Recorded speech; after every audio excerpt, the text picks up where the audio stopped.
Bienvenue sur ma chaîne YouTube dans cette série d'émissions Tous poètes à tout âge.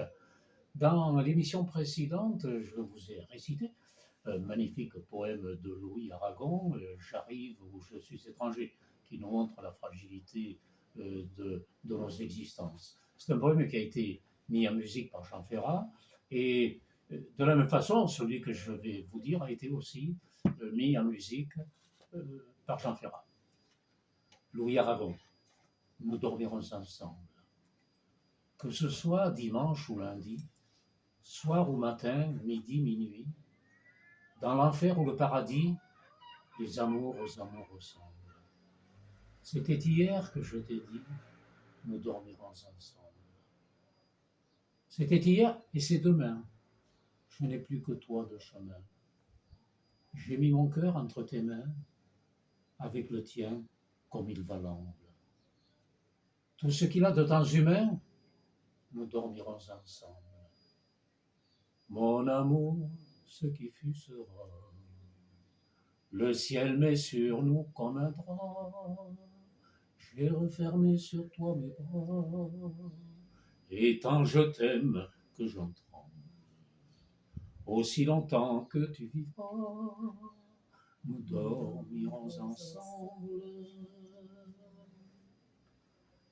Sur l'amour, mais cette fois, l'amour de la vie, c'est-à-dire prendre conscience que le bonheur, il est dans chaque instant.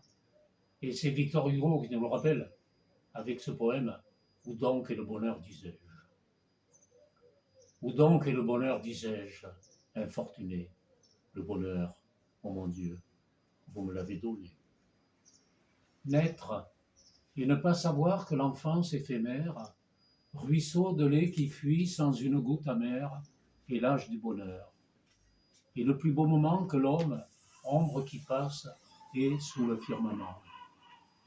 Plus tard, aimer, garder dans son cœur de jeune homme un nom mystérieux que jamais on ne nomme, glisser un mot furtif dans une tendre main, aspirer aux douceurs d'un ineffable hymen, envier l'eau qui fuit, le nuage qui vole, sentir son cœur se fondre au son d'une parole, connaître un pas qu'on aime et que jaloux en suit, rêver le jour, brûler et se tordre la nuit.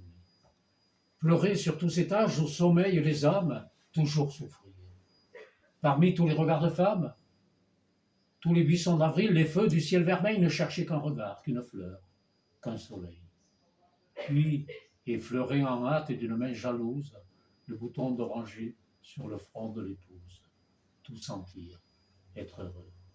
Et pourtant, insensé, se tourner presque en pleurs vers le malheur passé. Voir au feu de midi, sans espoir qu'il renaisse, se faner son printemps, son matin, sa jeunesse.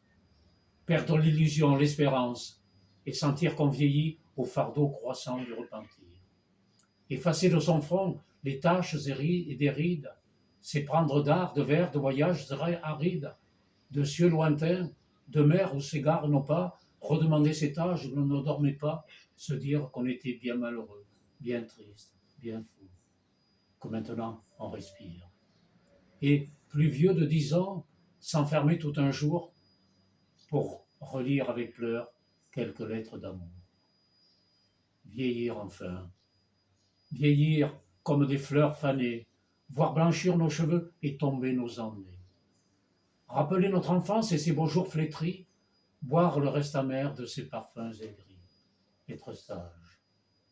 Et railler l'amant et le poète, et lorsque nous touchons à la tombe muette, suivre, en les rappelant d'un œil mouillé de pleurs, nos enfants qui, déjà, sont tournés vers les leurs.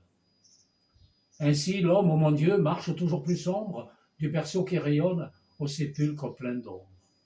C'est donc avoir vécu, c'est donc avoir été dans la joie et l'amour et la félicité. C'est avoir eu sa part et se plaindre est folie. Voilà de quel nectar la coupe était remplie. Hélas, naître pour vivre en désirant la mort, grandir en regrettant l'enfance sous le cœur d'or, vieillir en regrettant sa jeunesse ravie, mourir en regrettant la vieillesse et la vie. Ou donc le bonheur, disais-je, infortuné. Le bonheur, oh mon Dieu, vous me l'avez donné. Et c'est les points, les forces de l'homme, donc c'est cette possibilité d'amour, comme nous venons de le dire, c'est aussi, nous avons un esprit dont pour peu que nous le fassions fonctionner, il est lucide. Il doit être lucide et il doit être de plus en plus lucide aujourd'hui par rapport à tout ce qui se passe. Mais cette lucidité, il y en a qui l'ont eu bien avant nous. Et je pense à Galilée en particulier, il y a 400 ans, qui déjà avait prévu les dérives possibles de la science. Le seul but de la science est de soulager les peines de l'existence humaine. Quand des hommes de science, intimidés par des hommes de pouvoir égoïstes, se contentent d'amasser le travail pour le travail, se contentent d'amasser le pouvoir pour le travail, pour le savoir, la science peut s'en trouver mutilée. Et vos nouvelles machines pourraient ne signifier que des tourments nouveaux. Avec le temps, vous découvrirez peut-être un jour tout ce qu'on peut découvrir. Mais ce progrès, cependant, vous éloignera de l'humanité. L'abîme, entre elle et vous, pourrait un jour devenir si grand qu'à votre cri de joie devant quelque nouvelle conquête pourrait répondre un cri d'horreur universel. Il y a 400 ans, Galilée. Je crois que c'est toujours d'actualité. On l'a vu avec la bombe atomique.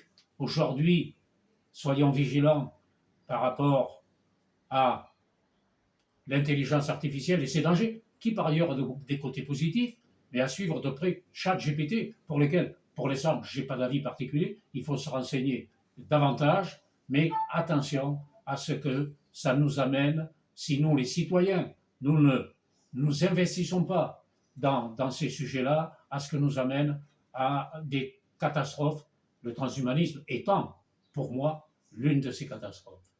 Voilà, c'est fini pour cette émission. Merci de m'avoir écouté et à la prochaine, si vous voulez bien.